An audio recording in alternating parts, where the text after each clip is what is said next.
My soul is weakening,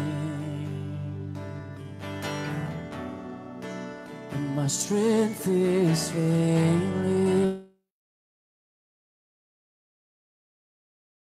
Heart will keep saying,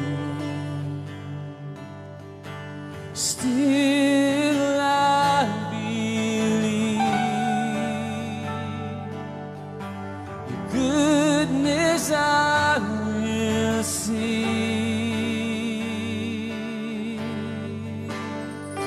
'cause you are my light, my salvation, my stronghold.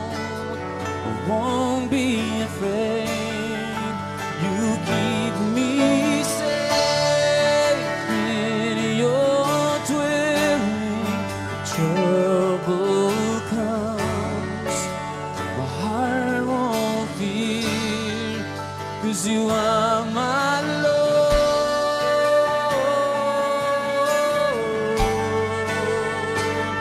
You are my Lord.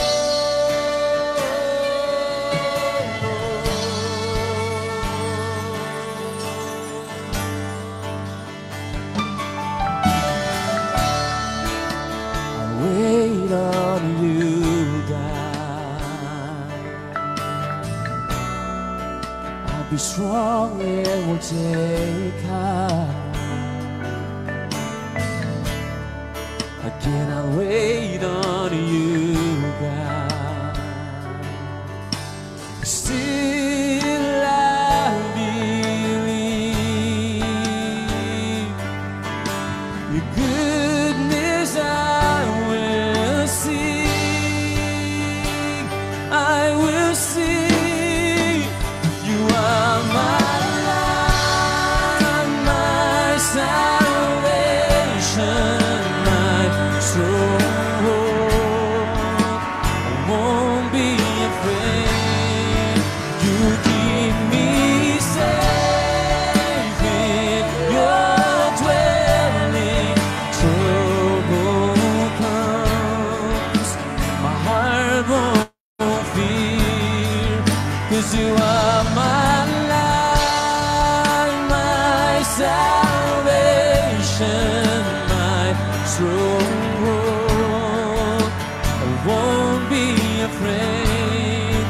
You keep me safe in your dwelling. Trouble comes, my heart won't fear, 'cause you are my Lord.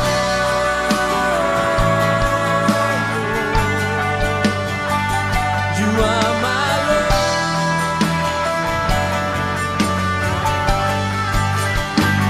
You are my Lord.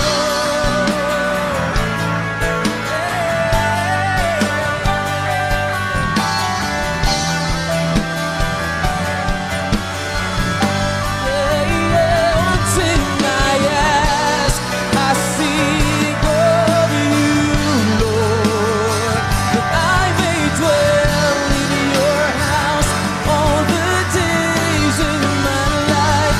Gaze upon your beauty, oh Lord, and to see your face in your most holy place.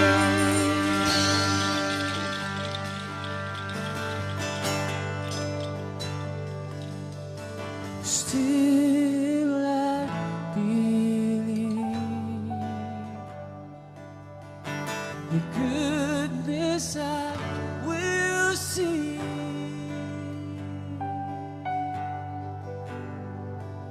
You are my light, my salvation, my stronghold. I won't be afraid.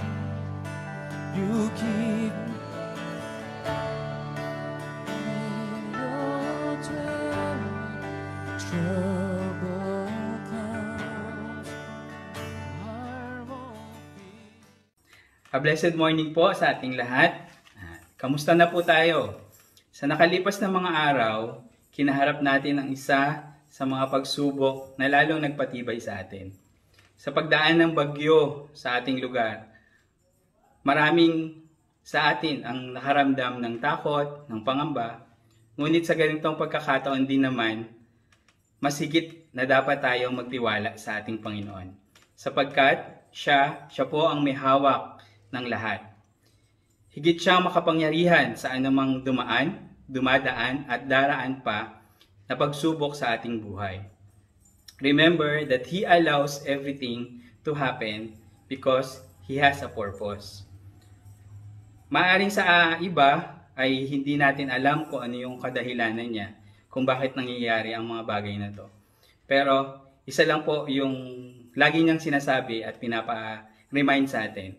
Always trust me, my child, my children. So, brothers and sisters, let us continue to remind ourselves that God is powerful. He is God. He is King. He is the great I am. He is the everlasting Father. So let us ascribe to the Lord glory and strength. According to Psalms 29, 1-3, ascribe to the Lord, O heavenly beings. Ascribe to the Lord glory and strength. Ascribe to the Lord glory due His name. Worship the Lord in the splendor of holiness. The voice of the Lord is over the waters. The God of glory thunders. The Lord over many waters. So church, let us continue to praise God and give Him glory due to His name. So inaanyahan ko po ang bawat isa na tumayo, nasaan man tayo, nasa bahay, nasa sala, or nasa kwarto. Let us all stand and let's start to praise the Lord and praise Him forever.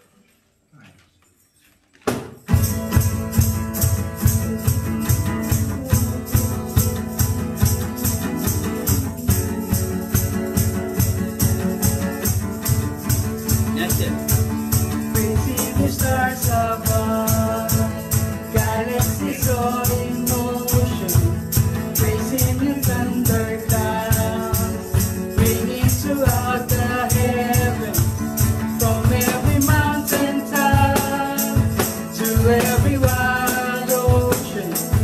Oh, hear all the universe sing praise. Oh, sing praise. Let everything that breathes, let all the earth proclaim. Great is the Lord our God. Praise Him forever. Let all that is within me magnify His name. Great is the Lord our God. Praise Him forever.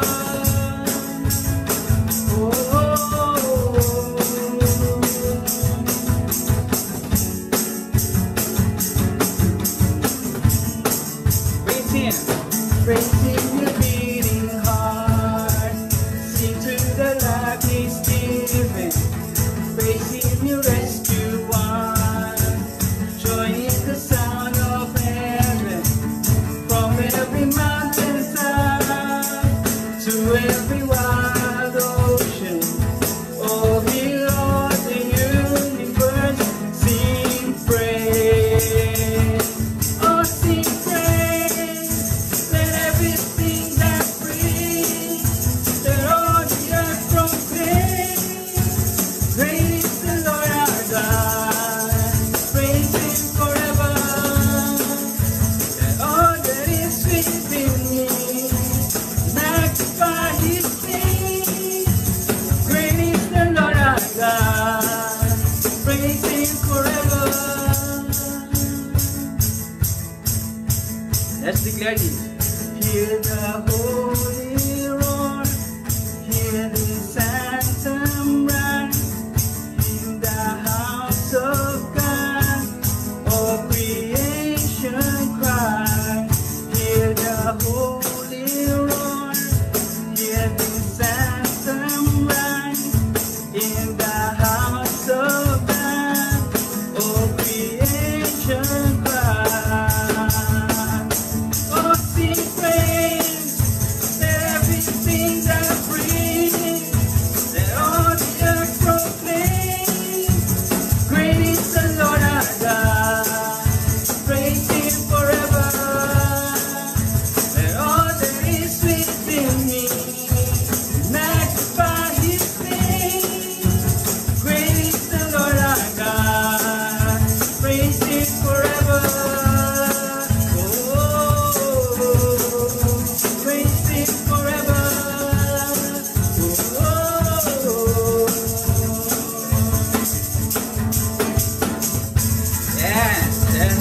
Him forever.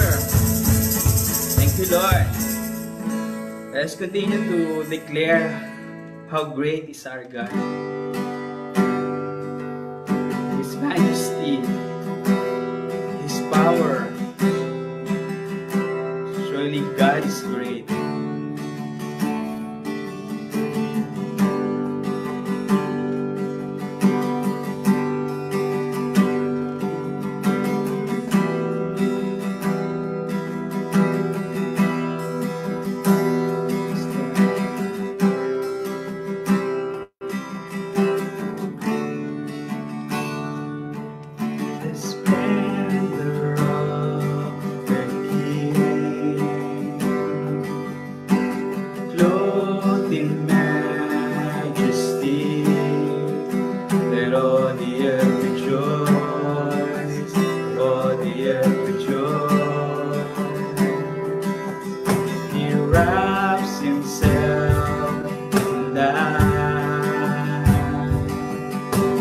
Darkness tries to hide, trembles at His voice, trembles at His voice. How great is our God. Sing with me, how great is our God. Oh, we see how great is our God.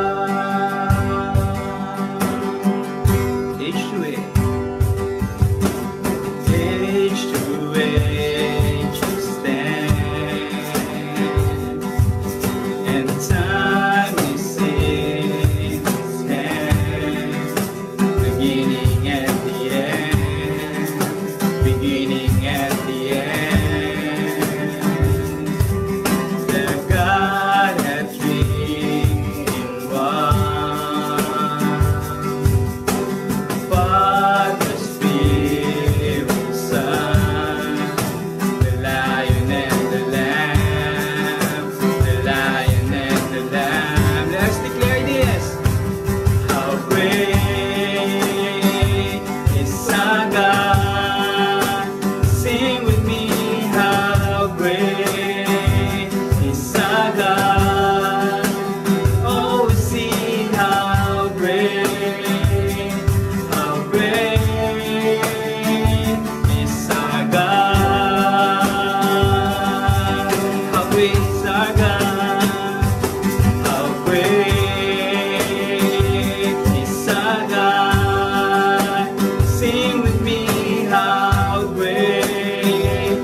Sing with me, how great is our God.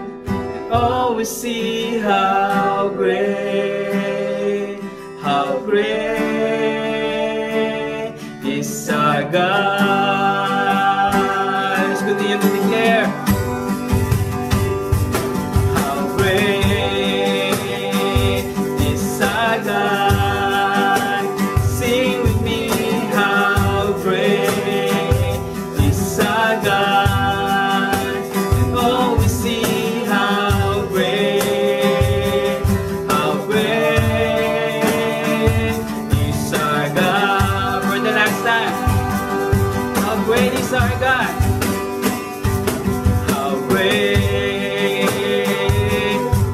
God.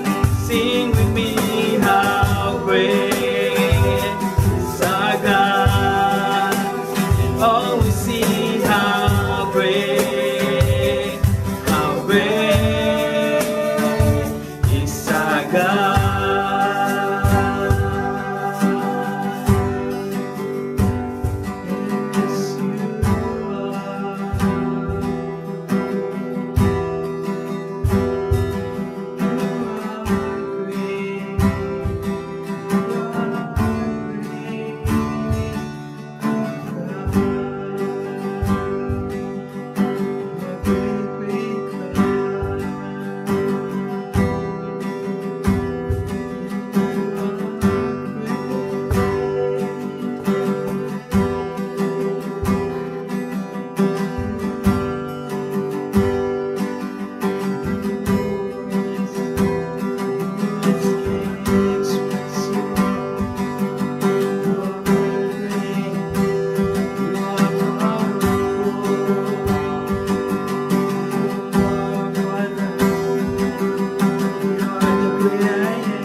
All glory and all honor, Lord God,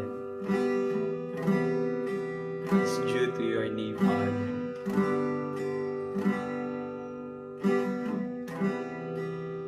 We continue to offer to you everything, Lord God, because you offer a lot more, Lord God, sa amin, Panginoon.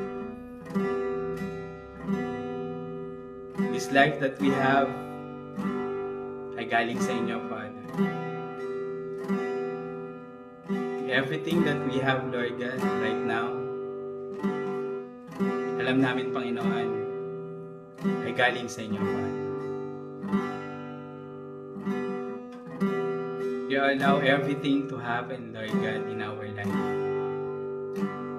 because you want us to trust you and to hold in your power, Lord God. For this morning, Lord God, open our hearts, open our mind and eyes, Lord God, as we listen to your word. Embrace us, Lord God, kung kailangan namin ng encouragement, kung kailangan namin ng kalakasan, Lord God, bigyan nyo kami, Father.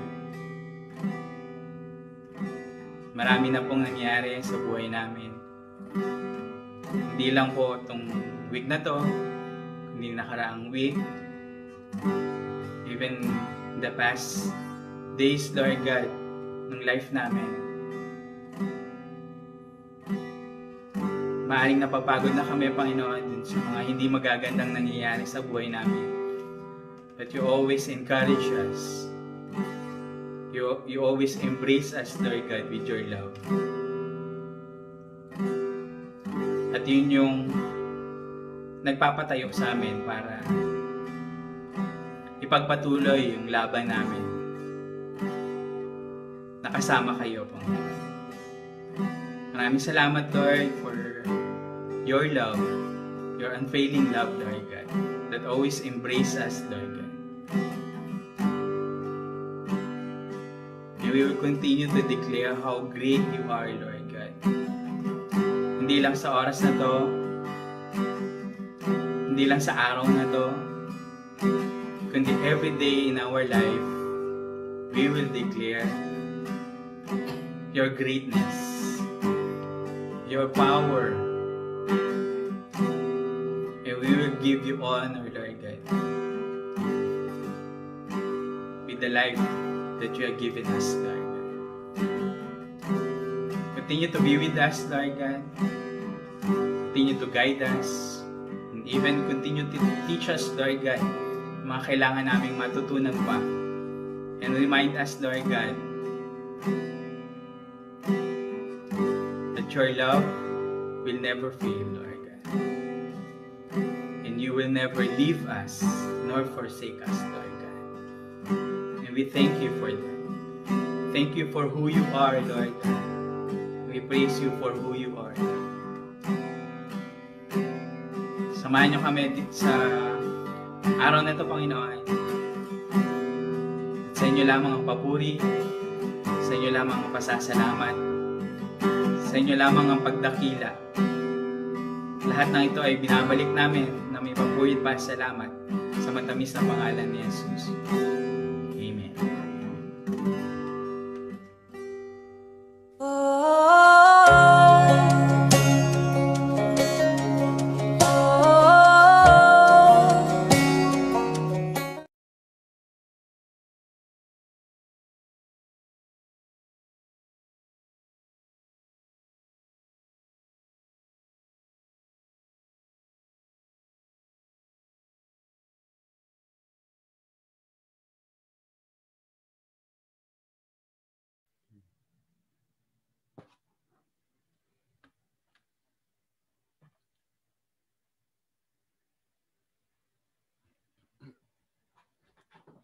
Good morning po, a blessed church. Narinig niyo po ba ako? Bago po ako magsimula, gusto ko po munang masiguro na narinig niyo po ako ng malinaw. Kasi nung nakaraang Sundays yata, mahina yung feed ng audio ko. Pero kamusta po ngayon? Hopefully narinig niyo po ako ng malinaw at malakas.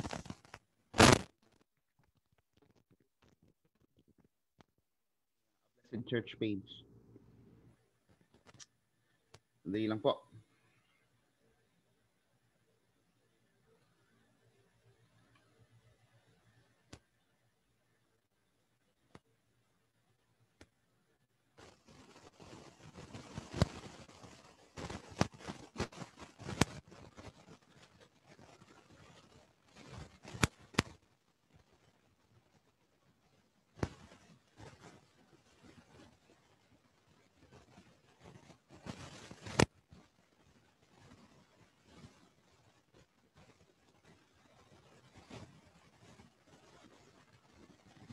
Kunin niyo na po yung Bible ninyo at babasahin po natin ang Book of James. Mag-start po tayo sa James chapter 1 verses 1 to 12. No, actually this is not a beginning of a new series. Dadampot lang po tayo ng isang chapter sa Book of James. So kung ito po ay isa-sermon series natin maybe next year, no? Si Pastor Rendel po has already made a sermon series about this. Natapos niya na to sa church, and hopefully next year, no, mapag-usapan din natin ito. But for now po, buksan na muna natin po ang ating mga Bible sa James, o kung Tagalog po yan, Santiago. Okay, chapter 1 verses 1 to 12.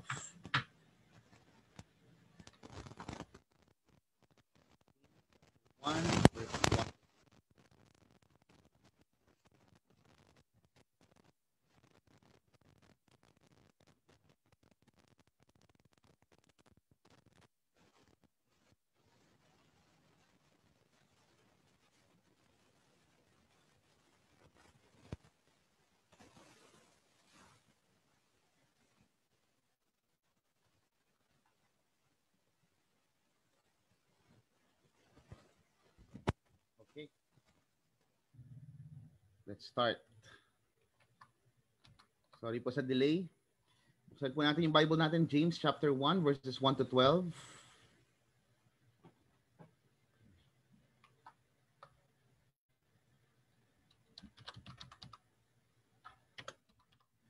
Babasahin ko po ito sa Magandang Balita, Biblia. Mula kay Santiago, lingkod ng Diyos at ng Panginoong Hesukristo, ipinapaabot ko ang aking pagbati sa lahat ng mga hinirang ng Diyos na nakikipamayan sa iba't ibang bansa. Magala kayo kapag dumaranas ng iba't ibang uri ng pagsubok. Dapat ninyong malaman na nagiging matatag ang inyong pananampalataya sa pamamagitan ng mga pagsubok. At dapat kayong magpakatatag hanggang wakas upang kayo'y maging ganap at walang pagkukulang. Ngunit kung ang sino man sa inyo ay kulang sa karunungan, humingi siya sa Diyos at siya'y bibigyan. Sapagkat ang Diyos ay nagbibigay ng sagana at hindi nanunumbat. Subalit ang humihingi ay dapat magtiwala sa Diyos at huwag mag-alinlangan, sapagkat ang nag-aalinlangan ay parang alon sa dagat na itinataboy ng hangin kahit saan. Huwag umasang tatanggap ng anuman mula sa Panginoon ang taong pabago-bago ang isip at di alam kung ano talaga ang nais niya. Dapat magalak ang mahirap na kapatid kapag siya'y itinataas ng Diyos. At gayon din naman ang mayamang kapatid kapag siya'y ibinababa. Sapagkat ang mayaman ay lilipas na gaya ng bulaklak ng damo. Ang damo ay nalalanta sa matinding sikat ng araw. Nalalagas ang kanyang mga bulaklak at kumukupas ang kanyang kagandahan. Gayon din naman ang mayayaman ay mamamatay sa gitna ng kanyang mga kaabalahan. Pinagpala ang taong nananatiling tapat sa kabila ng mga pagsubok, sapagkat matapos niyang malampasan ang pagsubok, tatanggap siya ng gantimpala ng buhay na ipinangako ng Panginoon sa mga umiibig sa Kanya.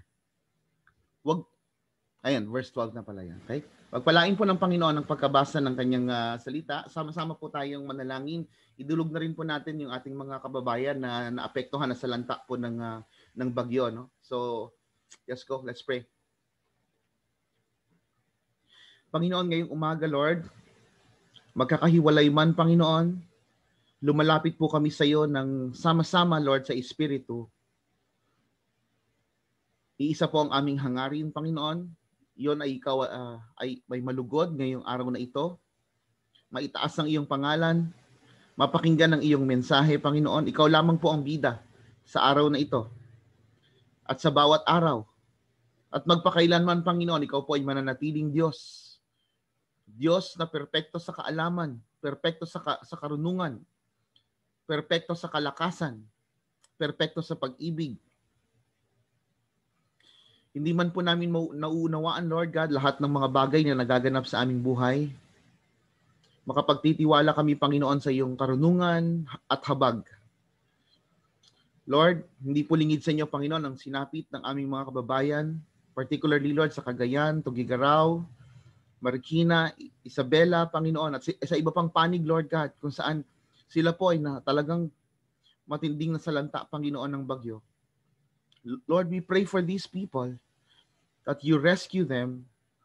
Kung meron pa, Panginoon, mga mamamayan na hindi pa po, Panginoon, Lord God, na aabot ng rescue teams, Lord God, namin.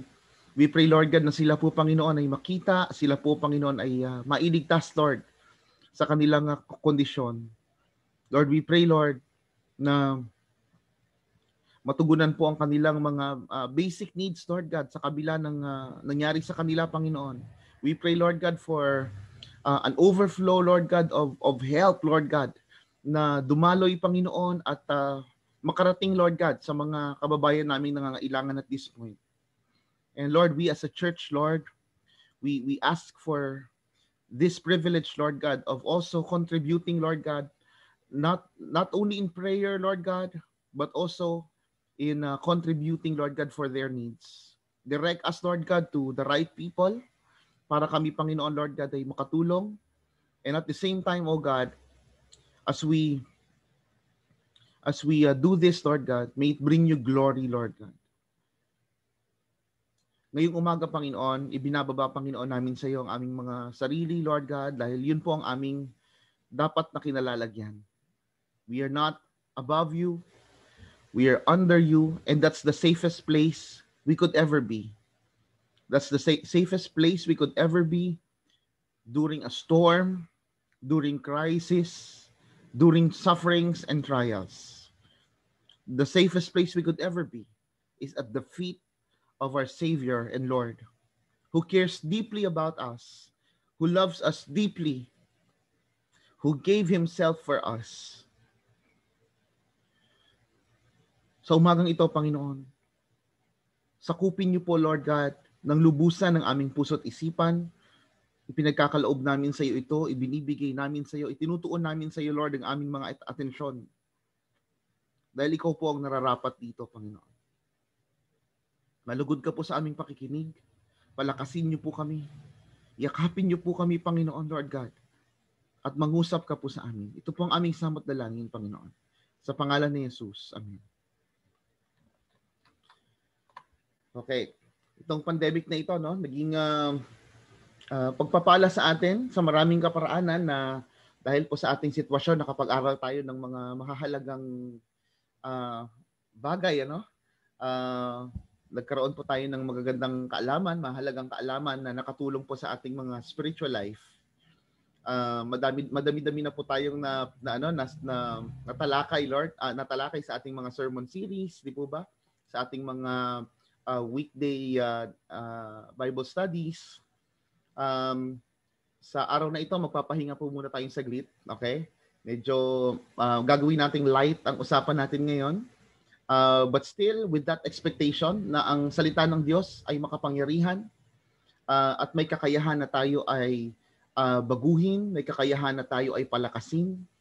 And this is part of our sanctification process. Tayo po ay hinuhubog ng Diyos, tayo ay kanyang tinutulungan na unti-unting marating yung pinaka-highest goal ng Christianity. At yun ay maging kamukha ni Kristo. Yun ay maging godly, yun ay maging Christ-like. Yun po ang pinakamataas nating hangarin, no? Darating po ang time, ang plano ng Diyos sa atin when it comes to our sanctification will be finalized in our glorification. Tayo po ay dadako sa isang lugar kung saan hindi na po tayo magdaranas ng mga paghihirap katulad ng mga nararanasan natin ngayon. Hindi po ba? Siguro agree naman kayo sa akin, ano? This 2020 as a year has been filled with so many surprising turnout of events. Pero ang pinakamagandang bagay na nailagay ng Panginoon sa puso't isipan natin, even this pandemic strikes, is that we have a sovereign God. Naglilingkod po tayo sa isang Diyos na hawak ang lahat. He's fully in control. Okay? So God is still fully in control sa kabila ng mga nararanasan nating pandemya. Sinimulan po tayo ng pagsabog ng Taal, and then comes the pandemic, and then series of storms at kung ano-ano pang mga crisis. Also on a national level, ang dami pong nangyari, no, sa political side, no? But at this point, now that we know that we have a sovereign God, that we serve a sovereign God, alam din po natin na ang kapayapaan ng Panginoon ay available sa atin kahit po sa kalagitnaan ng bagyo, kahit sa kalagitnaan ng mga pagsubok na ating nararanasan. Okay? And everything that He allows to happen in this year contributes to His grand plan where His beloved children benefits. Okay? So ang plano po ng Panginoon ay napakalawak at tayo ay kamag-anak niya. Tayo po ay kanyang pamilya. So kung ano man ang plano niya sa sanlibutang ito, you can rest assured that it's also for our benefit, no? It is for His glory, and His glory benefits us in the long run, di ba? So today po, pag-aaralan po natin kung ano ang naitutulong ng mga pagsubok sa ating buhay. We will learn that every trial does not happen in random. Na yung mga pagsubok na ating dinaranas sa buhay, on a national level, on a church level, on a family level, even on a personal level, they are purposeful and beneficial. Okay? Ibig sabihin, hindi tayo nakakaranas ng mga pagsubok na labas sa perpektong karunungan ng Diyos. Okay? The Lord is so good na lahat ng ating dinaranas, lahat ng ating mga hinaharap na pagsubok ay may layunin. Okay? At ang layunin nito, bukod sa katotohanan na ang Diyos ay naluluwalhati sa tuwing tayo ay nakaka-recover, nagta-triumph, nananagumpay sa ating mga pagsubok, no? In the long run, it gives us lasting benefits as a Christian. So pag-usapan po natin yan ngayon through the lens of this lovely passage, James chapter 1, verses 1 to 12. Okay? So magkaroon muna tayo ng ilang simpleng background study about this book of James. Sabi po sa verse 1, James, a servant of God and of the Lord Jesus Christ, to the 12 tribes in the dispersion, greetings. So kakaiba yung yung paraan ni James para simulan ng kanyang liham. Okay? So James, servant of God and the Lord Jesus Christ, to the 12 tribes in dispersion. Okay? So itong liham na ito, it is attributed to James. Kinikilala po si James, the brother of Jesus, bilang manunulat nitong particular na passage na ating pinag-aaralan ngayon. Ang ibang tawag sa kanya, James the Just. Okay? So si JJ, James the Just. And this letter is addressed to the Jewish Christians who were scattered throughout Judea and Samaria. Yan po ang ibig sabihin ng to the 12 tribes in the dispersion. Okay? Dispersal. Okay? Pag sinabing dispersed, nagkalat. Okay? Nagkahiwa-hiwalay. Na dispersed. Okay? So, siguro nagtatanong kayo, bakit naman sila na dispersed? Ang kagandahan po, di po ba pinag-aaralan po natin yung the Book of Acts? Hindi pa tayo umabot sa chapter na yon, pero makikita po natin sa Acts chapter 8, doon sa mga naunang talata, verses 1 and 2. Okay, it provides a brief overview about the reason for the dispersal. Meron pong dahilan kung ba't nagkawatak-watak ang Kristiyano during the time of Acts. Doon sa kanilang pasimula bilang isang eklesiya. Okay? Meron po silang kinaharap na matinding virus. Alam niyo po ba yon? Ang pangalan po ng virus ay Saul. Okay? Kilala niyo po ba si Saul? Okay? Si Paul. I'm also pertaining to the Apostle Paul. Sa Acts chapter 8, ang sabi roon, yung persecution was intensified. Nagkaroon ng matinding persecution. There was a great persecution, okay, in Acts chapter 8, and it was led by none other than the Apostle Paul. But during that time, he wasn't an apostle yet. Okay? So kilala natin siya sa pangalang Saul. Okay? Pero yun po ay parehas lang. Yung Saul po ay kanyang Hebrew name at ang katumbas po nun sa Greek ay Paul. Okay? Or Paulus. So parehas lang po yan. Parehas niyang pangalan yan. Hindi masamang pangalan yung Saul at hindi mabuting pangalan yung Paul. Okay? Walang ganong connotation. Hindi rin totoo na binago ng Diyos ang pangalan ni Paul from Saul. From Saul, naging Paul. No, that's not biblically supported. Okay? Ang katotohanan po niyan, parehas lang po yung Saul at Paul. Magkaibang lengguwahe lang. Now, ba't sila na-disperse? Kasi po si Saul, wag mo natin tawagin Apostle Paul, no? Kasi at this point, no, hindi pa naman siya apostle, but Saul or Saul was persecuting the church. He was killing Christians. Isa sa mga naunang nakaranas ng kalupitan ni Saul ay walang iba kundi si Stephen na pinagbabato hanggang sa siya'y mamatay dahil sa kanyang pananampalataya. And because of that, tensions grew. Okay? Dahil po sa nangyaring persecution na yon na pinangungunahan ni Pablo, ang sabi nga doon sa talata sa Acts chapter 8 verses 1 to 2, ang eksaktong salitang ginamit ay he was dragging out Christians. Sabihin, kinakaladkad nila yung mga Kristiyano palabas, okay, ng kanilang mga bahay pagtitipon at sila ay binabato, at sila ay pinapatay. Okay? So nakakatakot kung ikaw ay Christian sa ganitong kapanahunan, di po ba parang Hindi mo ba iisiping tumakas na lang? So that's basically the reason why they were dispersed. So from Jerusalem, they went out in their own way para po matakasan itong persecution na nagpapahirap sa kanila. Okay? Basahin na rin po natin. Meron pala tayo sa slides.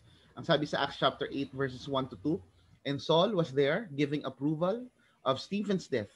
On that day, a great persecution broke out against the church in Jerusalem, and all except the apostles were scattered throughout Judea and Samaria.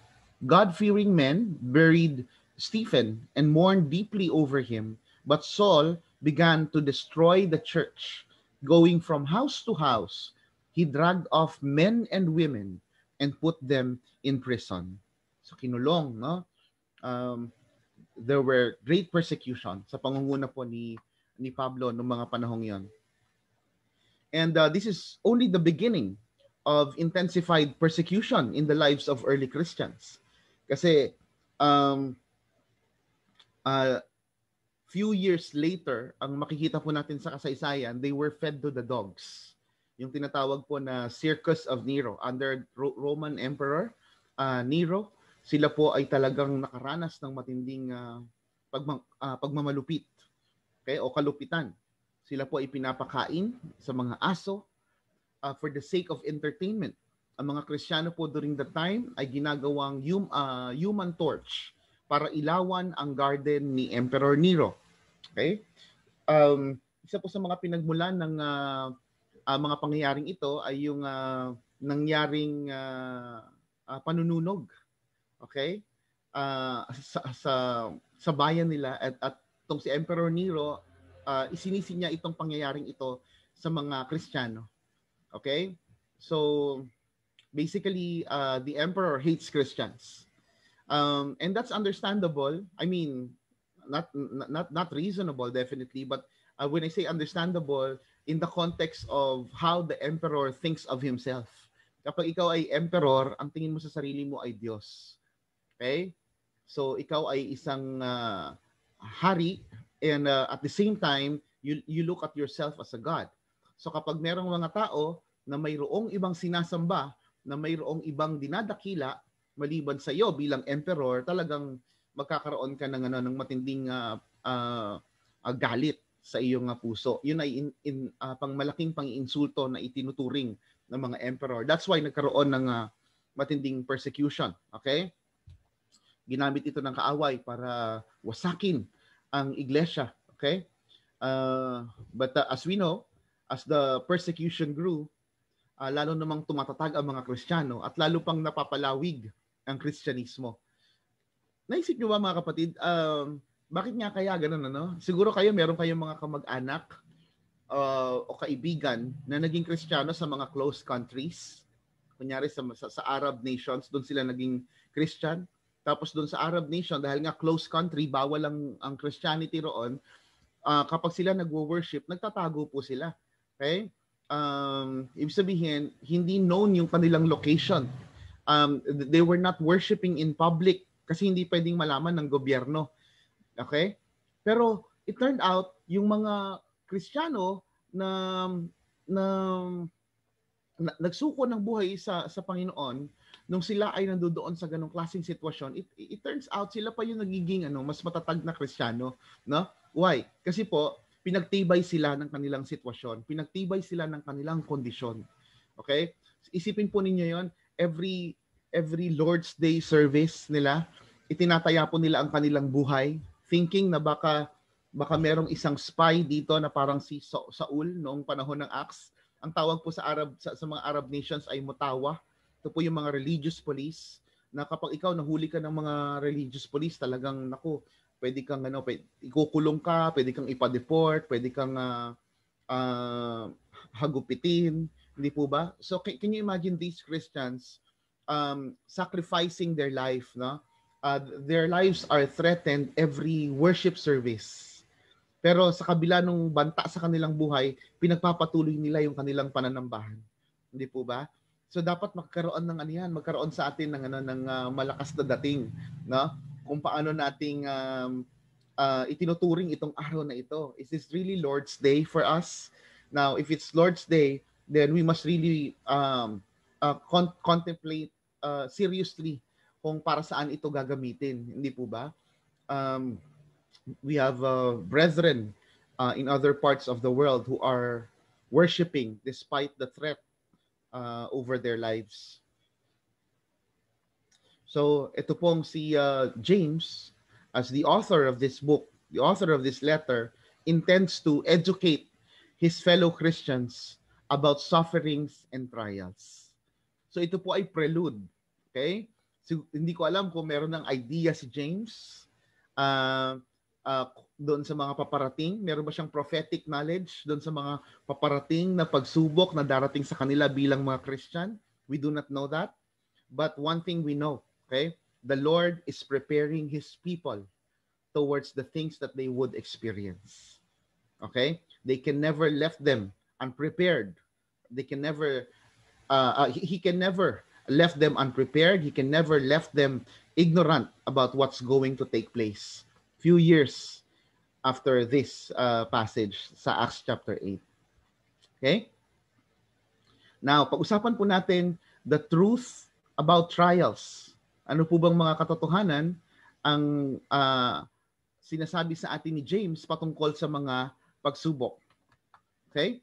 So, number 1, we will face trials. Haharap tayo sa pagsubok, mga kapatid. Okay? Tayo nga ay humaharap na sa mga pagsubok at meron pang mga darating na pagsubok na Diyos lang ang nakakaalam kung anong uri ng pagsubok. Pero ang sabi sa atin sa verse 2, count it all joy, my brothers, when you meet trials of various kinds. Count it all joy, my brothers, when you meet trials of various kinds. Yung salitang count dito, yung count it, okay? Ang ibig pong sabihin niyan, consider. O sa Tagalog, ituring. So ang sinasabi ni Santiago rito, ituring mong kagalakan kapag ikaw ay nakakaranas ng mga paghihirap at pagsubok. Okay? At isa pa po sa mga mapapansin ninyo rito sa verse 2 ay yung salitang when. Okay? Count it all joy, my brothers, when. Okay? Pwede rin po yung whenever. Okay? Kung mapapansin po ninyo, hindi ginamit yung salitang if. Okay? Kasi pag ginamit natin yung salitang if, it is conditional. Ibig sabihin, pwedeng mangyari, pwedeng hindi mangyari. Diba? Kung makakaranas kayo ng pagsubok, parang ang mangyari dyan ay ituring ninyong kagalakan, mga kapatid, kung kayo ay makakaranas ng mga pagsubok. Pero hindi po yun ang ginamit na salita. James used the word when, implying that trials of various kinds are sure. It is sure to happen. Ito po ay sigurado. Okay? Sa tuwing, yun ang kanyang ginamit. Ituring ninyong kagalakan, mga kapatid, sa tuwing kayo'y magdaranas ng mga pagsubok. Okay? At ang pagsubok na tinutukoy dito ni James ay hindi lang isang uri ng pagsubok.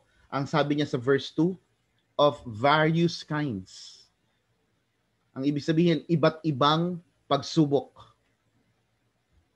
Alam niyo po ba, ang pagsubok ay isa sa mga bagay na ipinangako ng Diyos.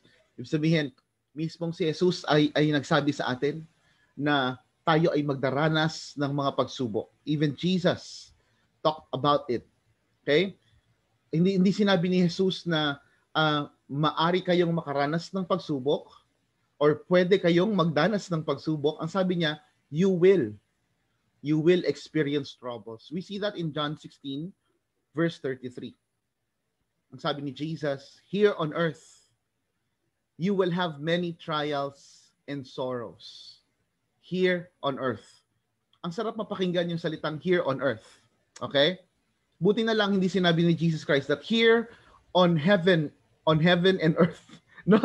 Kasi alam natin na ang pagsubok na ating mararanasan ay limitado lamang dito sa ating present condition, dito sa daigdig na ito. Okay? Pero kapag tayo ay kinuha na ng Panginoon.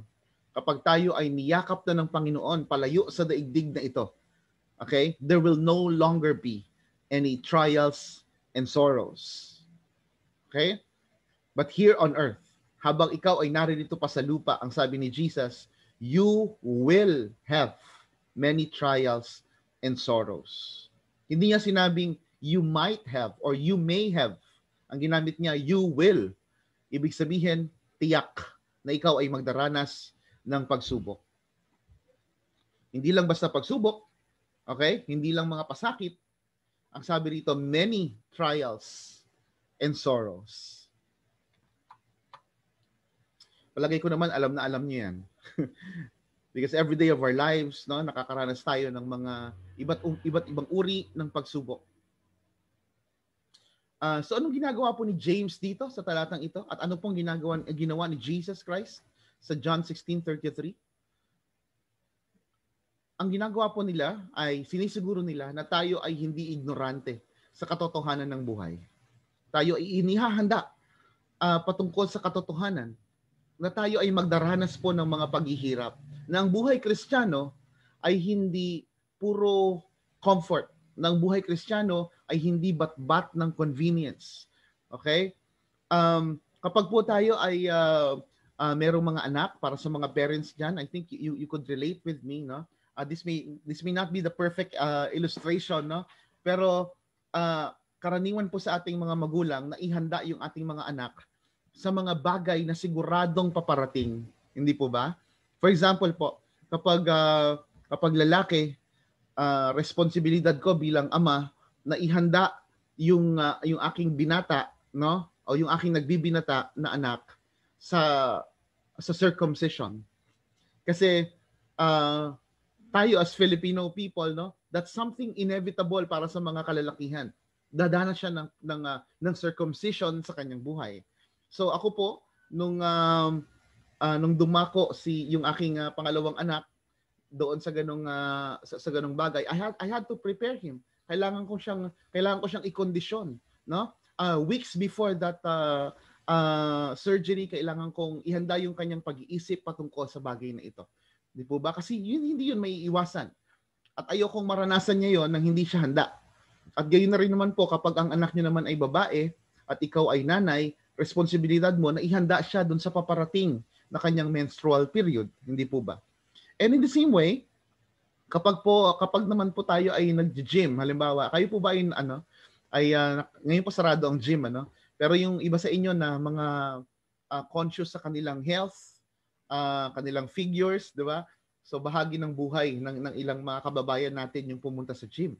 Siyempre kapag ikaw ay nasa gym, there will be that gym instructor na i-orient ka patungkol sa mga mararanasan mo pagkatapos ng workout. Hindi po ba? Sasabihin sa'yo, oy, alam mo ba, siguro by tomorrow mararanasan mo masakit yung masakit yung balikat mo, masakit yung tong bandang gilid ng dibdib mo kasi nagbuhat ka eh. So natural lang yun ha, kapag naranasan mo yan, okay lang yun, wag kang susuko, tiisin mo lang, di ba? Sabihin, sinisiguro ng mga gym instructor na hindi naman tayo inosente doon sa mga pains na dadanasin natin after working out. No? Alam nila that it is part of the process. Alam nila that it is inevitable. Pag sinabing inevitable, hindi maiiwasan. So, ganoon din naman po, pagdating sa usaping pagsubok, trials should never come to us as a surprise. Pero sa maniwala po kayo o sa hindi, meron pong mga tao na nasusurpresa sa pagsubok. May mga Kristiyano na nasusurpresa sa mga pagsubok. I've talked to a person once for counseling at ang sabi niya sa akin, Pastor, ba't ganito? Akala ko nung nagsuko ko ng buhay sa Panginoon, maaayos ang lahat. Kaya lang, to his surprise, nung siya ay nagsuko ng buhay sa Panginoon, lalong sumikip ang daigdig para sa kanya. Lalong dumami ang pagsubok sa kanya. Okay? Nawalan siya ng trabaho, iniwan siya ng girlfriend, at kung ano-ano pang dinanas niya sa kanyang buhay. No? And he was so surprised that these things take place in the life of a Christian. Why? Bakit nasusurpresa ang ilang Kristiyano patungkol sa bagay na ito? Kasi merong mga tagapagturo na hindi nagsasabi ng totoo. Okay? Nang akala nila kapag ikaw ay Kristiyano, you're entitled to every good thing, no? Na ikaw hindi magdaranas ng discomfort sa buhay mo. That's not true, and that's not even biblical. Okay? Tingin na lang po tayo sa mga apostol na nagdanas ng kalupitan, nagdanas ng matinding mga paghihirap dahil sa kanilang pananampalataya. Pero mayroong mga tagapagturo na ang turo po ay kapag ikaw ay Christian, hindi ka na magkakasakit, hindi ka na maghihirap. Kapag ikaw ay naghirap, there's something wrong about you. Maybe your faith is not big enough. That's why you're poor. No, that's why you're sick. That's too wrong. Sana po wag po tayong pumasok sa ganung klaseng sa ganung uri ng katuruan. That's not true. Okay? Usually po ang nagtuturo niyan yung mga nasa hyper grace movement o yung mga nasa health and wealth o prosperity gospel na tinatawag. That's not the true gospel. Okay? So the gospel of Christ has been reduced to what's temporal and to what's to the things that never lasts. Okay? So ang akala ng isang Kristiyano kapag siya ay tumanggap sa Diyos, kapag siya ay nagsuko ng buhay sa Diyos, unti-unting gagaan ng kanyang buhay at tiyak ang kanyang pagyaman. Okay? Kasi nga naman sabi Jeremiah 29:11, di ba? Sa plans to prosper you. Pero forgetting the truth of the Bible na ang Israel po bago po sila nag-prosper, they had to undergo several or series of sufferings in their lives. Okay? Sila po ay pinahirapan, sila po ay inalipin ng iba't ibang bayan. Hindi po ba? So, now that's basically the reason why people sadly, some Christians are surprised when they encounter sufferings. Okay? Because they have false expectations. Nagkaroon sila ng maling paniniwala or expectation patungkol sa kanilang Christianity. But Jesus Christ is not guilty of giving us false expectations. Siya ang nagsabi sa atin, sa daigdig na ito, magdaranas kayo ng mga pagsubok.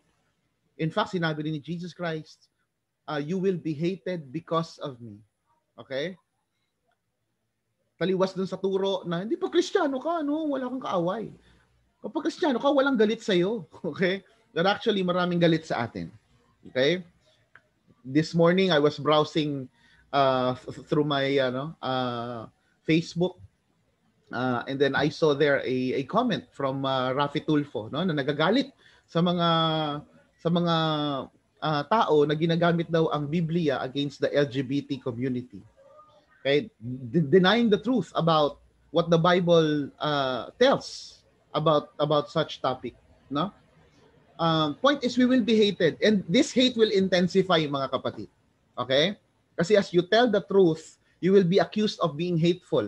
Ang katotohanan po ngayon ay itinuturing na ekspresyon ng galit. So kapag nagsabi ka ng totoo, especially kapag ang iyong sinasabi ay biblical truth, you will be hated. That's what Jesus tells us. You will be hated. Okay? Yung mga tao po during the time of Jesus Christ, they love Jesus so much. Okay? Especially when Jesus gives them bread, when Jesus gives them fish, when Jesus heals their illnesses, their sicknesses, when Jesus provides them with what they need, they love Jesus Christ. Okay? Only until Jesus Christ begin telling the truth about himself. Okay? So gustong-gusto nila yung benepisyo na hatid ni Jesus. But they hated Jesus Christ for his words and for his life. So the same thing is expected of us. Kung gusto natin magkaroon ng tamang expectation, makinig ka kay Jesus. Makinig tayo kay Jesus. No? Kasi si Jesus Christ po all-knowing at alam niya kung anong magaganap. Hindi ko pwedeng sabihin, Lord, di totoo. Hindi yan mangyayari. Speculation mo lang yan. Di. When Jesus tells us that we will be hated, yes, we will be hated, mga kapatid. When Jesus tells you that you will suffer trials and many sorrows, then you will. Okay? It's established in His Word. Okay? False expectations can only bring doubt and confusion. Kaya yung mga Kristiyano na hindi na ihanda sa kanilang mararanasan Ang sasabihin, totoo bang may Diyos? Totoo bang may Diyos? Kasi ang akala nila, nung nagkaroon na ng lubak-lubak sa kanilang buhay, ang tiningnan nila ngayon ay, kung totoo ang Diyos, dapat smooth to. Kung totoo ang Diyos, dapat hindi ko nararanasan ng mga ito. Yeah? But that's not true. That's not what the Bible teaches. The Bible teaches reality. The Bible teaches truth about what we are going to experience as Christians. So that's one truth about trials. We will face trials, mga kapatid. Okay? So, secondly, second truth that we will learn from the book of James is that we will grow in trials. We will grow in trials. Okay? Basahin po natin yung verse 3. Sabi, for you know that the testing of your faith produces steadfastness. And let steadfastness have its full effect, that you may be perfect and complete, lacking in nothing. Okay? Ang ibig sabihin po ng steadfast dito sa verses 3 and 4 na ating binasa ay long suffering. Yan po yung ibang salita dyan. Long suffering. Okay? O yung pagtitiis. Ibig sabihin, ito po ay may kinalaman sa pagiging matatag. Okay? So, spiritually speaking, trials in the lives of Christians are purposeful. Meron pong layunin. Okay? Hindi po tayo pinaparanas ng Panginoon ng iba't ibang uri ng pagsubok dahil trip niya lang. O dahil gusto niya lang. O dahil wala lang siyang magawa. Gusto niya lang maglibang. At nakita tayong naghihirap. No. Our sufferings, our trials are purposeful. It is meant to accomplish something beautiful and God-glorifying.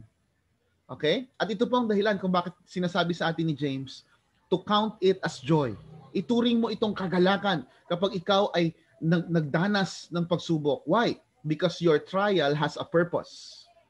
It did not come to you in random. Okay? Ibig sabihin, hindi yan napadaan lang ng hindi sinasadya. Okay? Hindi yan labas sa listahan ng Diyos.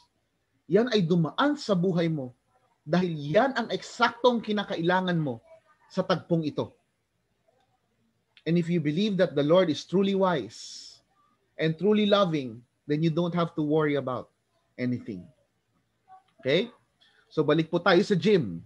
Alam ko marami sa inyo gustong-gusto ng bumalik sa gym, no? A good gym instructor would tell you about the body pains. Sasabihin sa atin ng mga gym instructor, normal yung body pains ha. Masakit 'yan kasi nga syempre nagbuhat ka ng barbell, talagang in-exercise mo yung iyong muscles. So ang mangyayari talaga niyan, kinabukasan baka mahirapan kang bumangon, masakit talaga ang katawan. Okay? And they may even tell you, actually meron po akong nung ako'y athlete pa, nung ako'y high school, at ang sakit-sakit ng katawan ko dahil sa isang matinding training na ipinaranas sa amin. Ako po yung nag-express sa aking trainer, sabi ko, sakit-sakit, sir, sakit-sakit po ng katawan ko. At ang sabi niya sa akin, ay matuwa ka. Ay naisip ko, ba't ako matutuwa? Kasi sabi niya, ibig sabihin, hindi sayang yung pagod mo kahapon. Okay? So, ang point ng trainer ko, kung wala kang naramdaman sa katawan mo, kung hindi masakit ang muscles mo, malamang hindi talaga sila na-exercised. Okay? Malamang hindi talaga sila na-banat. Malamang hindi talaga sila na-pressure. And that pressure is necessary for those muscles to build up, for those muscles to be stronger. Okay? Kaya ang sabi sa akin ng coach ko, matuwa ka kasi ikaw ay effective. Okay? Kaysa naman nag-exercise ka ng 2 hours. Okay? Tapos wala palang epekto sa katawan mo, di nagsayang ka ng 2 hours. So yun ang kanyang point. Ang sinasabi sa atin ng mga gym instructors, no pain, no gain. Di po ba? Familiar kayo sa katawagang yan? And that is true, even in our spiritual condition. Okay? So ano pong ibig sabihin nitong verses 3 to 4? Sufferings and trials are worth it. Okay?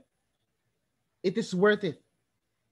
Hindi po sayang ang ating pagharap sa mga pagsubok. Why? Because it produces valuable things in us. that comfort and convenience cannot. Okay? Meron pong idinudulot sa atin ng mga paghihirap, mga pagdurusa, mga pagsubok na hindi maibibigay sa atin ng comfort and convenience.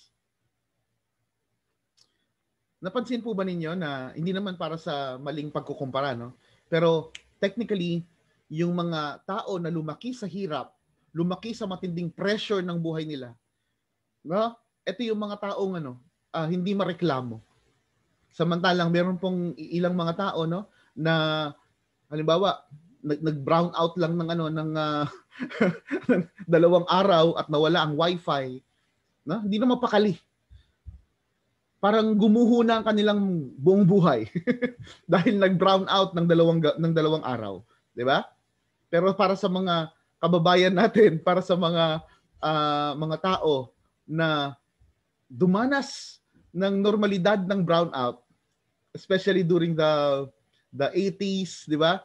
And the mid 90s, siguro naalala niyo pa yung mga pagkakataon kung kailan normal naman ang mag-brownout gabi-gabi.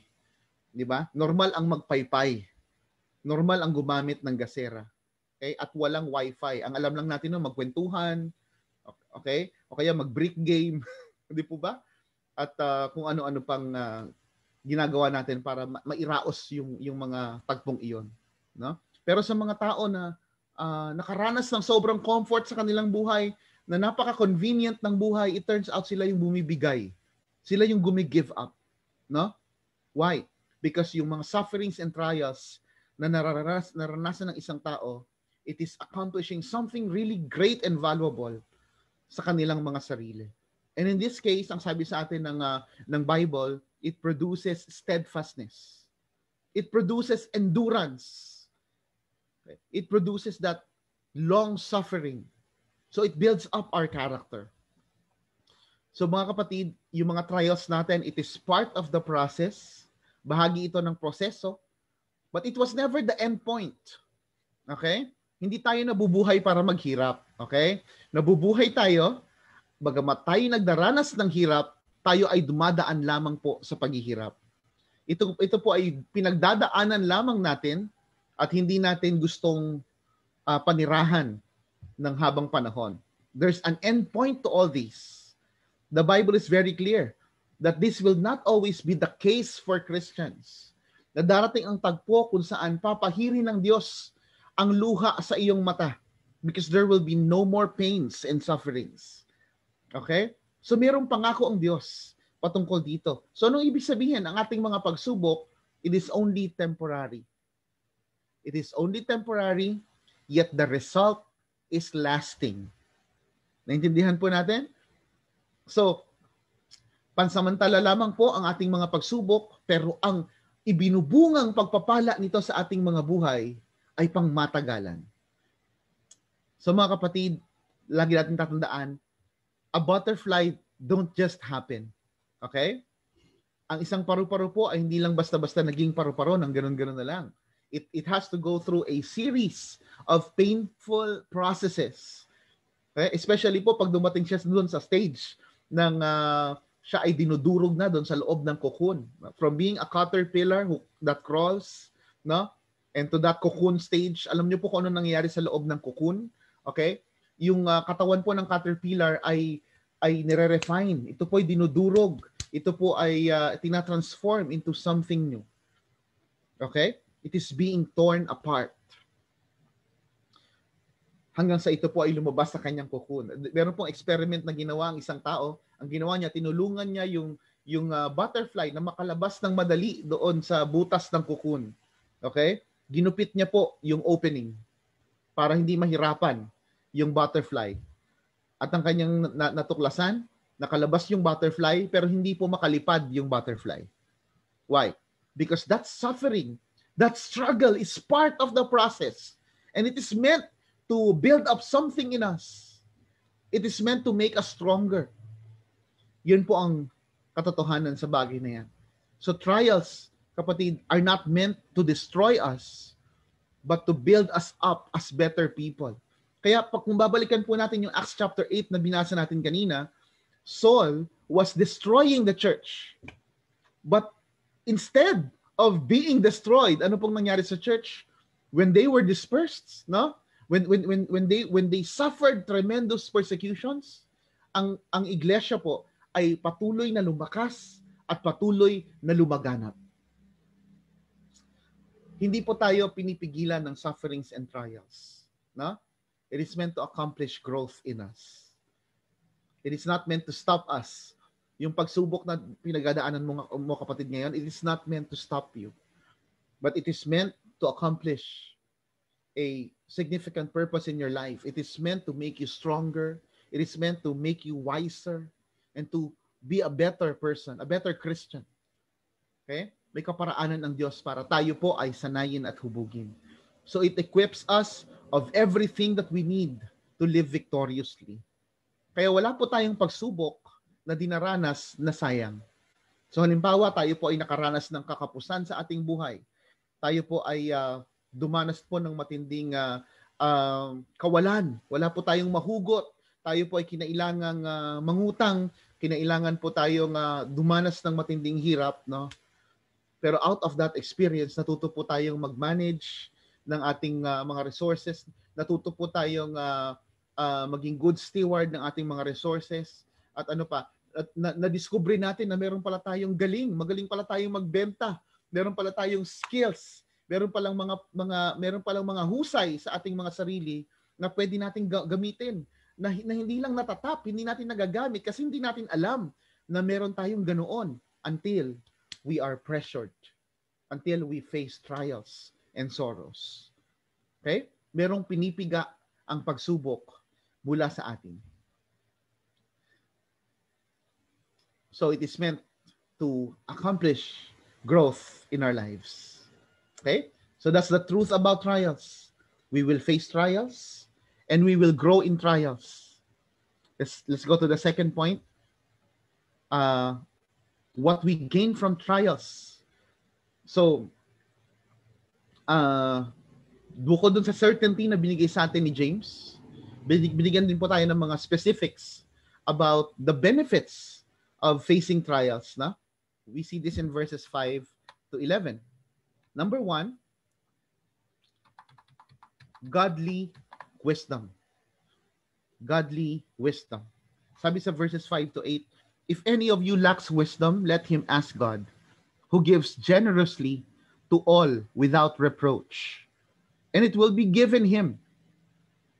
But let him ask in faith, with no doubting. For the one who doubts is like a wave of the sea that is driven and tossed by the wind. For that person must not suppose that he will receive anything from the Lord. He is a double-minded man, unstable in all his ways.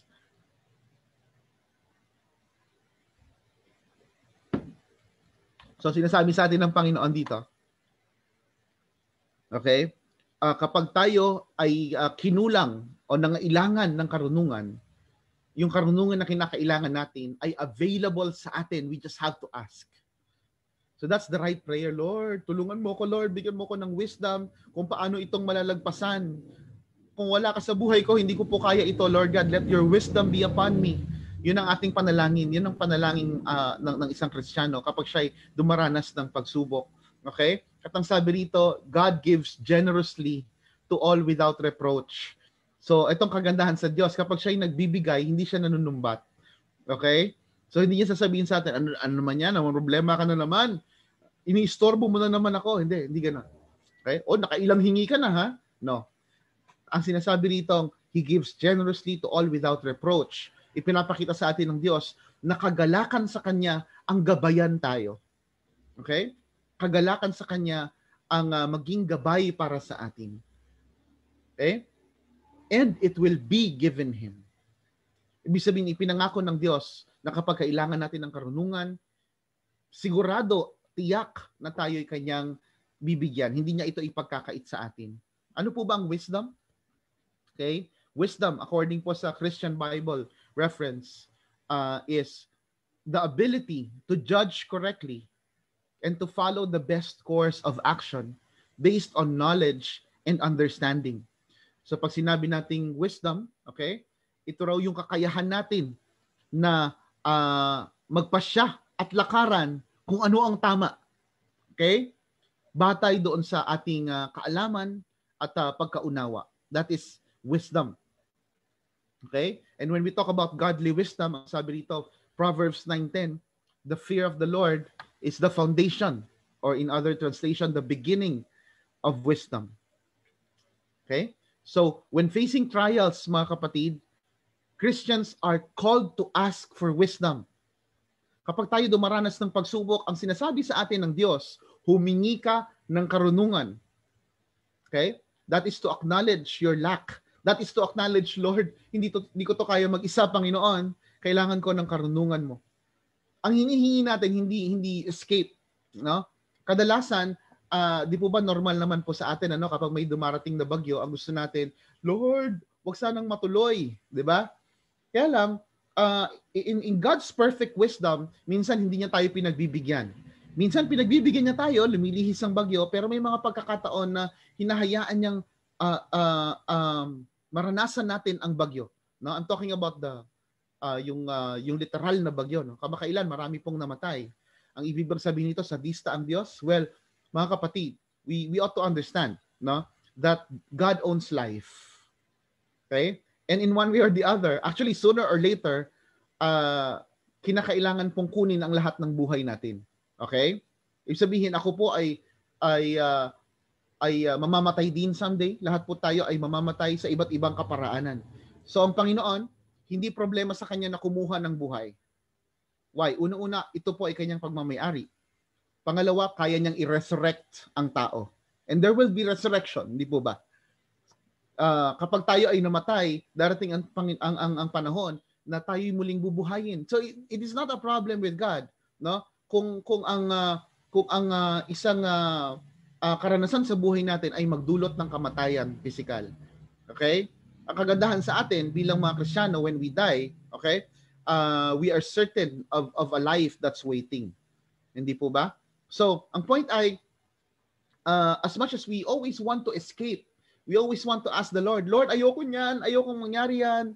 Lord, wag mong pangyarihin sa buhay yan. Di ba?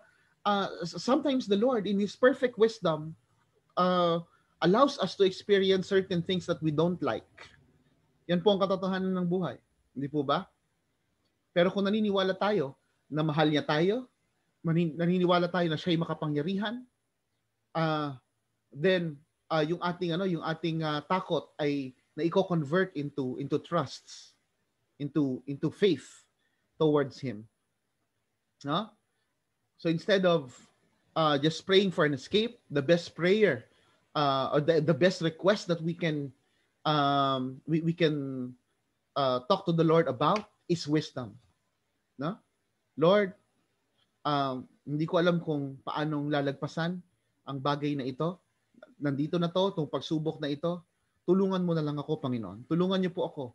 Bigyan niyo po ako ng kaparaanan na mula sa iyo upang sa aking pagdaan sa pagsubok na ito, maluwalhati ko pa rin ang iyong pangalan. Okay? Bakit po ganon? Kasi meron pong dalawang uri ng karunungan, hindi po ba? Meron po tayong tinatawag na worldly wisdom. Yung worldly wisdom po, ito po yung kaparaanan na hindi makadiyos. Ito yung kaparaanan na pwede nating piliin na hindi approved ng Diyos. Labas sa kanyang pagnanais at hindi siya naluluwalhati. Okay? Gayun din naman, whenever we pray, there are two types of questions. Okay? There are two types of prayer that we sometimes utter. Minsan tayo mga Kristiyano bilang mga marurupok sa ating karupukan, di ba? Minsan natatanong natin ng Panginoon, Lord, bakit ako? Bakit ako, Lord? Why me, Lord? O kaya naman ang tanong natin sa Diyos, Lord, what have I done? Ano bang nagawa ko? At yung dalawang yun nanggagaling po sa maling premise. Nanggagaling po yon sa maling panuntunan sa buhay. Yung why me, Lord, okay? Ito po ay reflection ng ating selfish entitlement. Nang akala natin walang karapatan ang Diyos na tayo bigyan ng pasakit. Bakit? Bakit po natin naiisip ito? Okay? Ang point ay, we are entitled, that we are only reserved for the good things. No? Kaya kahit po si Job, nung siya ay nakaranas po ng pagsubok, ano pong sabi niya sa kanyang asawa? Ang sabi niya, ang tatanggapin ko lang ba ay yung mga magagandang bagay, mga pagpapala, at ire-reject ko yung mga pagsubok katulad nito? Okay?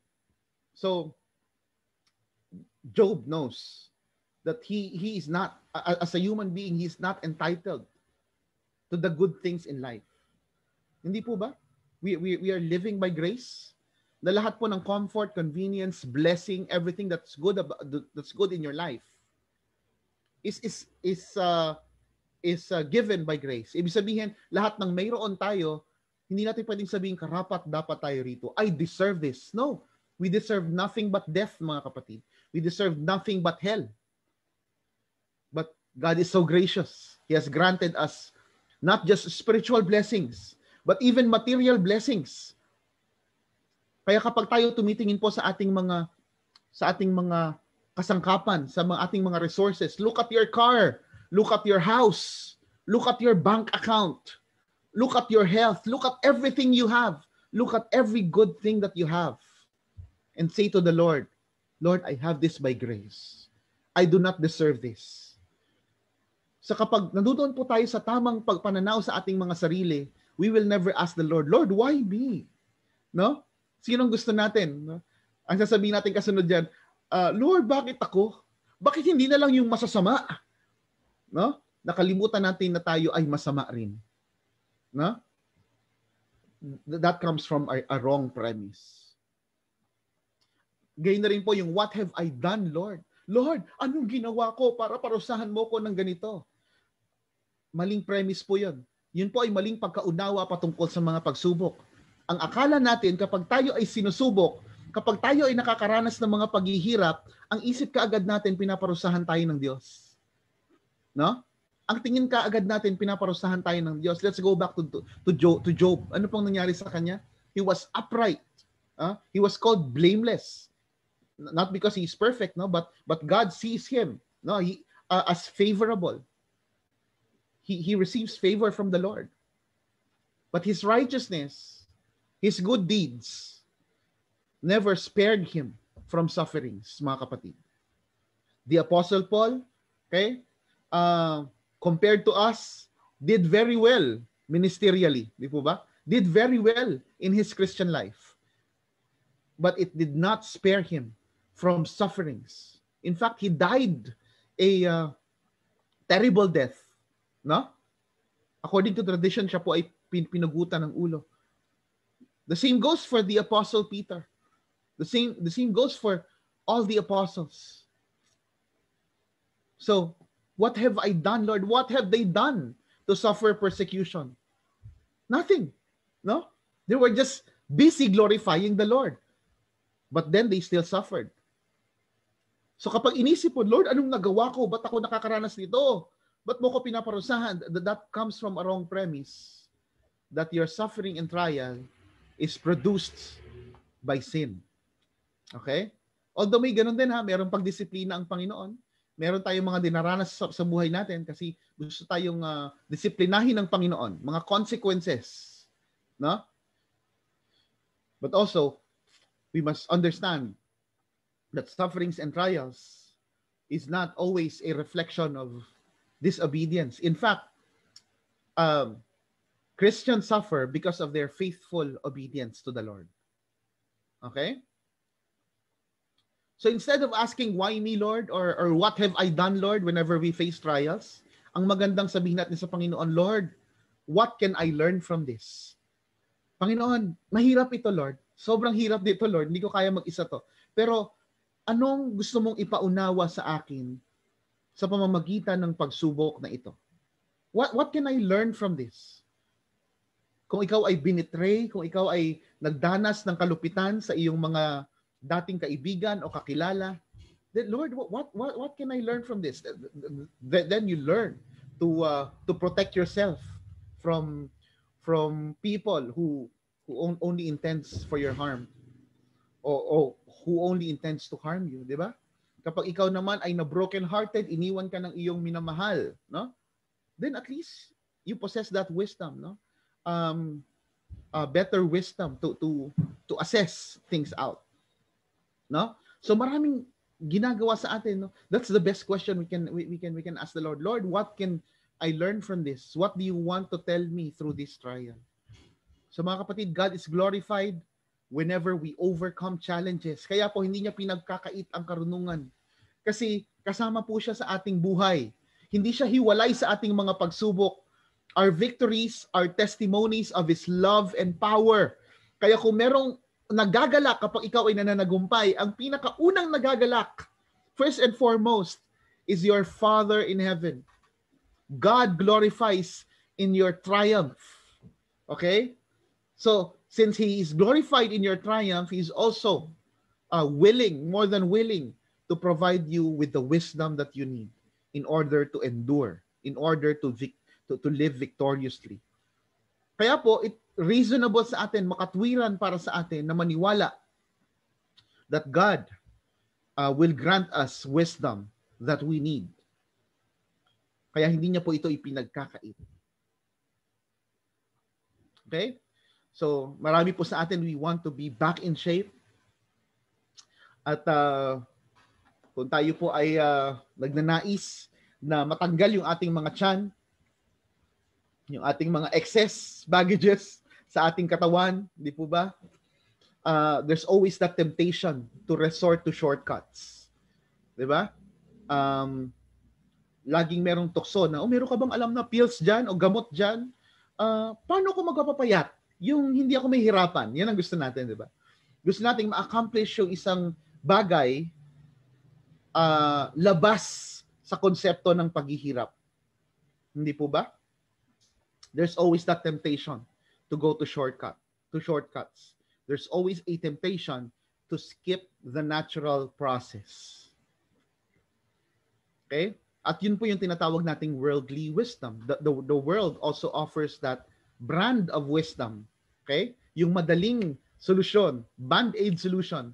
But what Christians need is the wisdom that comes from God alone. Proverbs 9-10. No?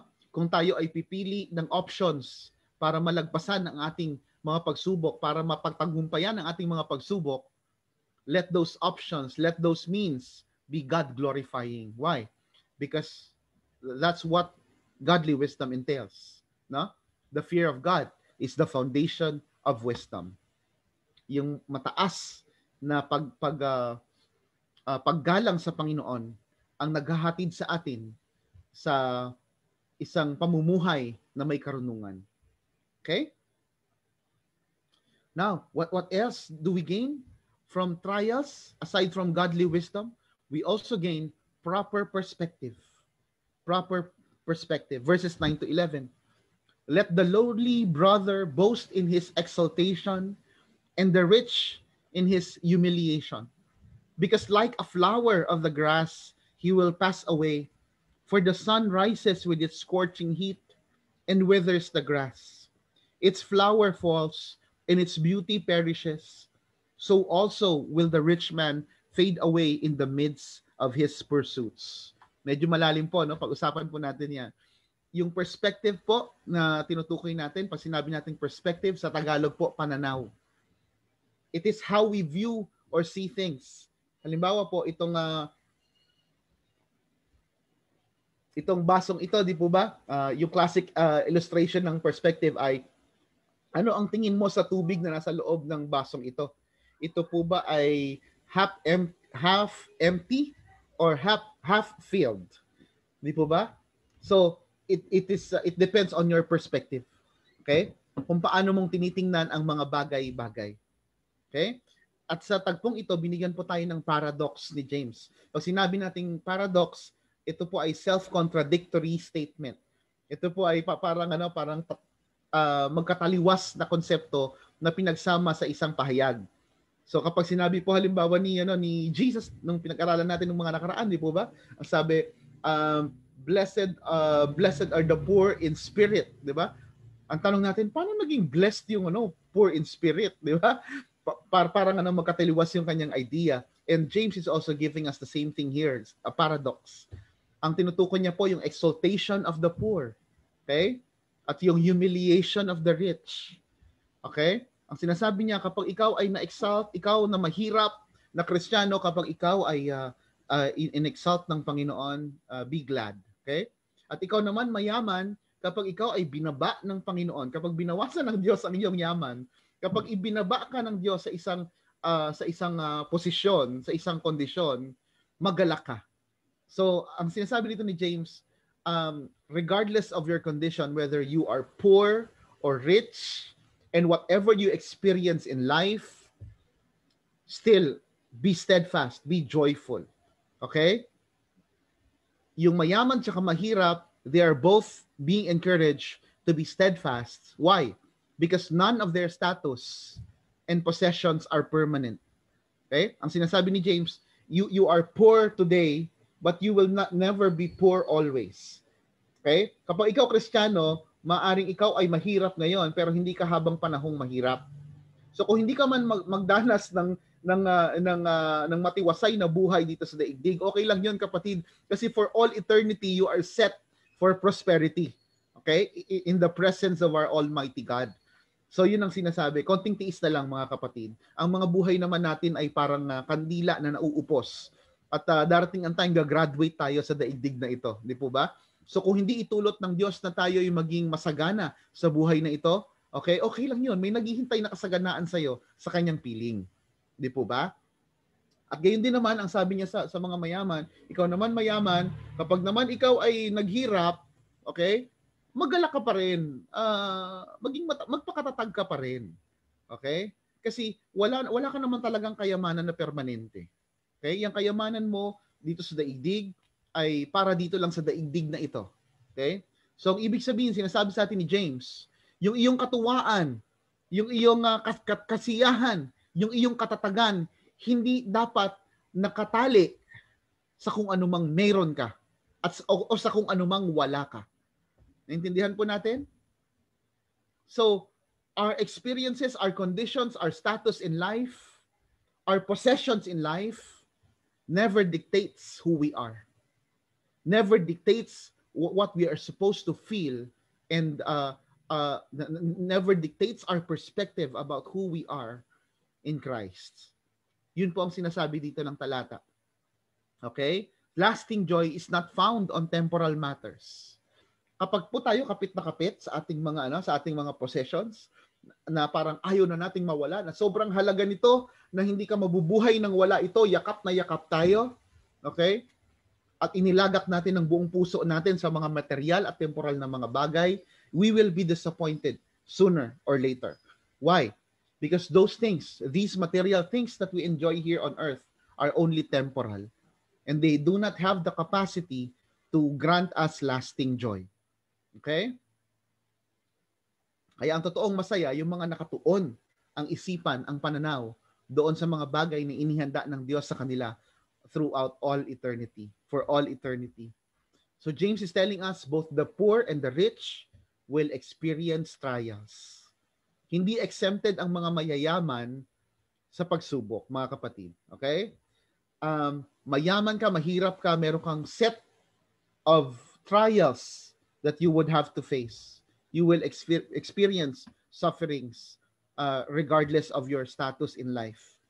And what matters is not what they have or what they lose or what they gain, but what they learn from trials, but what they learn from it. So, proper perspective.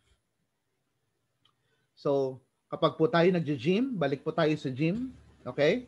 We may either look at a gym instructor as a friend or an enemy. Okay? Pwedeng ang perspective mo, itong gym instructor na to, pinahihirapan ako. Kaaway ko ito. Or pwede mo ring tingnan, on the brighter side, itong gym instructor na to, blessing sa akin ito. Okay? Or pwede rin nating buhatin yung mga barbells doon sa loob ng gym at sabihin, pahirap kayo sa buhay. No? Or on a brighter side, we can also say, blessing itong mga barbell na ito. Okay? This is a challenge that I would have to face. Okay?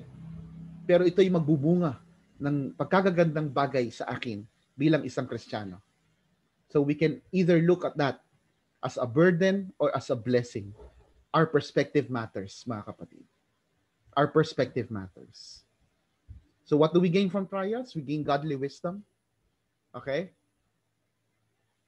And that godly wisdom proves that God is with us. Buti nga po, nawala na ngayon yung mga Dati kapag merong sakuna o may disaster na nangyayari, ang tanong po ng mga tao, nasaan ang Diyos? Buti ngayon, ang sisi napunta sa presidente, Nasaan ang presidente? Mga ganyan, di ba?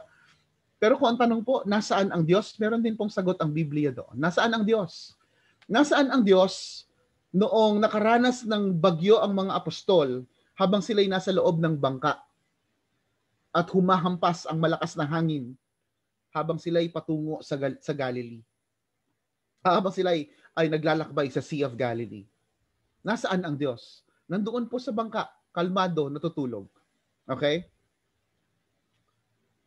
So God is there with them. Okay? The Bible does not promise us a smooth life. Ang prinamis ng Panginoon sa atin ay kanyang presensya. Na hindi tayo haharap sa mga pagsubok ng buhay natin ng nag-iisa. Sa bawat pagsubok na dadanasin natin sa ating buhay, kasama natin ang Diyos. And that is why His wisdom is always available. Okay? Even in Psalm 91, ang sabi niya, I am in the midst of your trouble. Nasaan ang Diyos? There, in the midst of your trouble.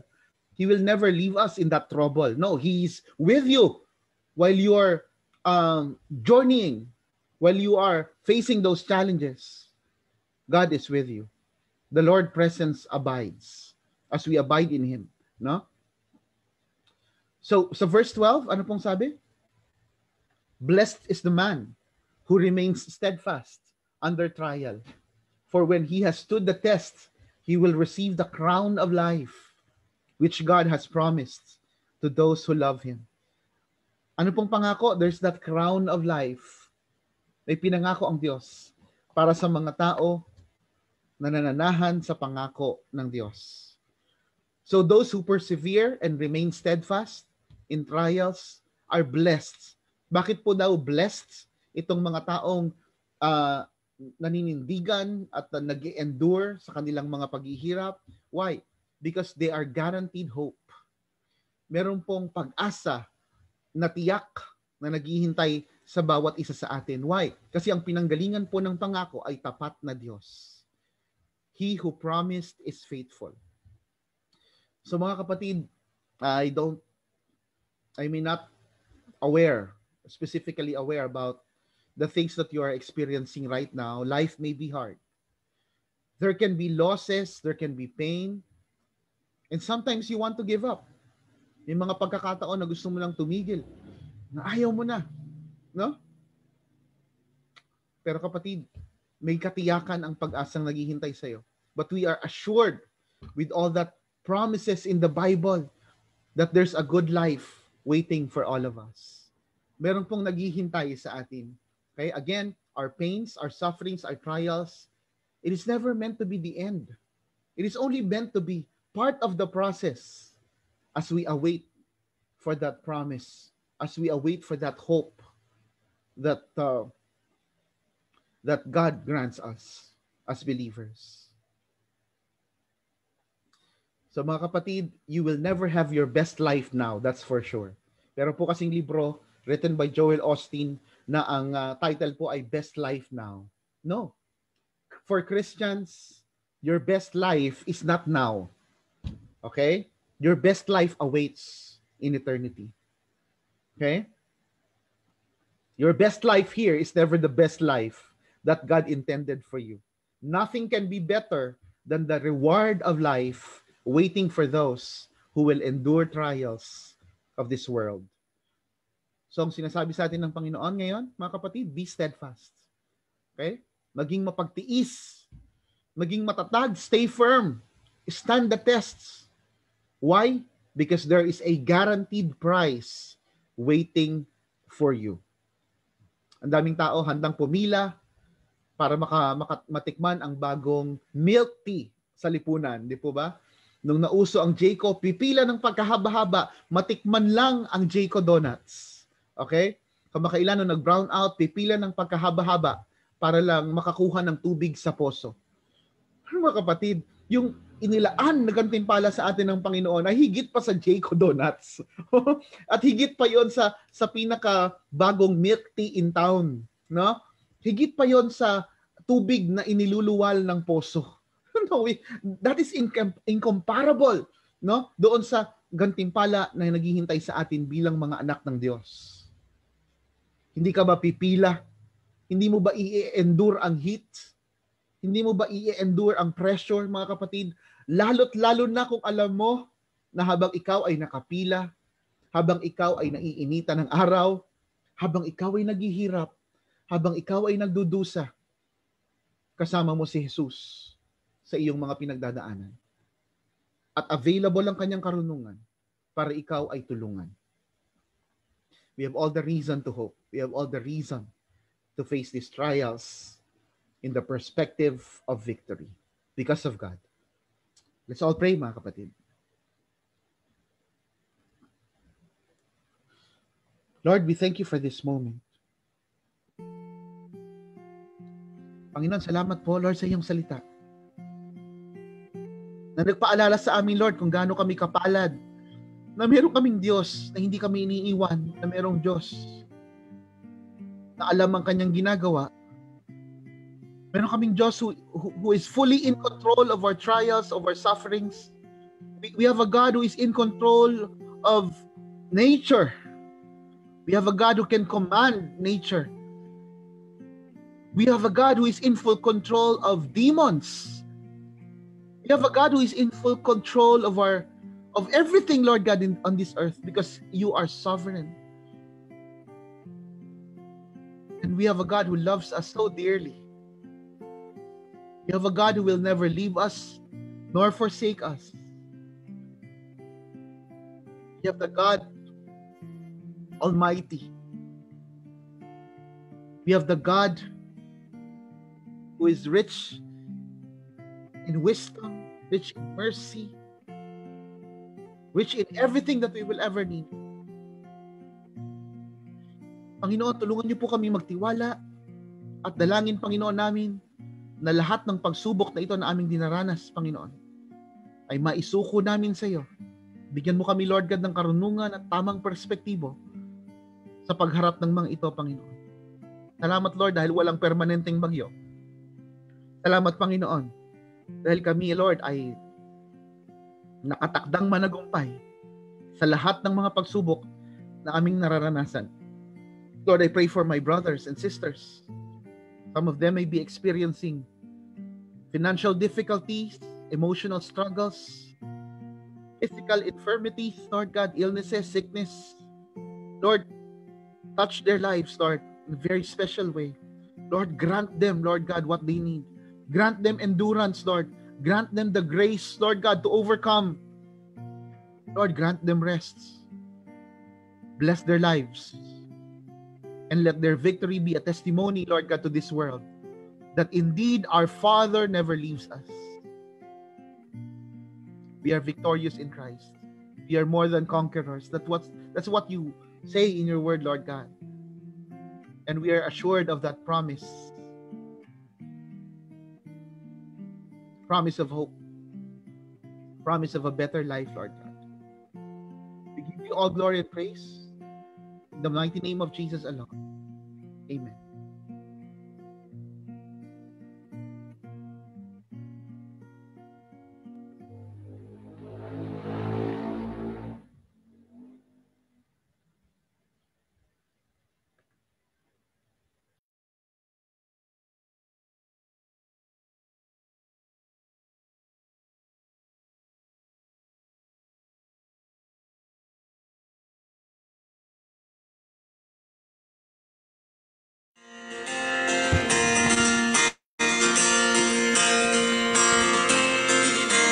You have called us out of darkest night into your glorious light, that we may sing the wonders of the risen Christ.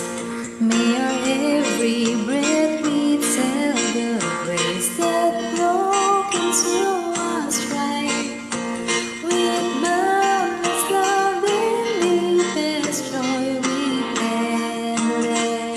light. May the peoples praise you, let the nations be glad. All your blessing comes that we may praise the name of Jesus.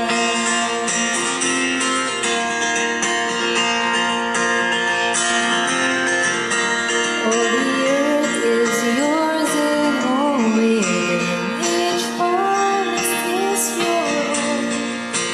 And from your hand we give to you to make Christ known. May the seeds of mercy grow in us for those who have not heard. May songs of praise fill lips of praise to spread your word. May the peoples praise you, let the nations be glad. All your blessing comes that we may praise the name of Jesus.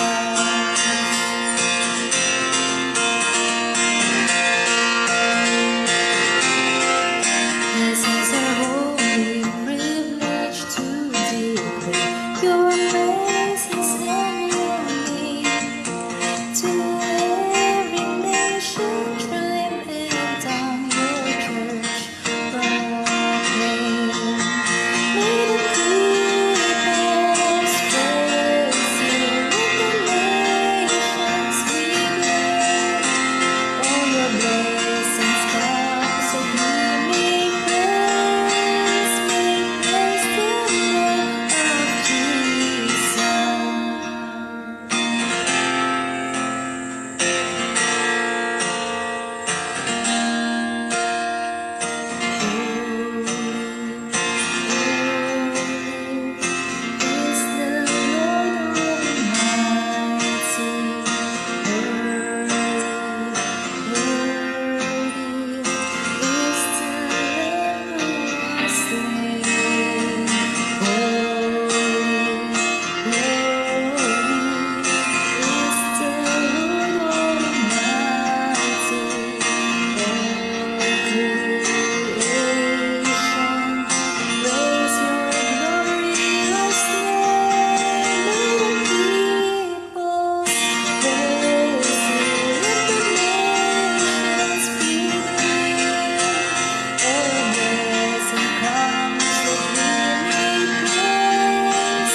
Mga kapatid, itaas po natin ang ating mga kamay bilang simbolo po ng pagtanggap ng pagpapala na nagmumula lamang sa Panginoon.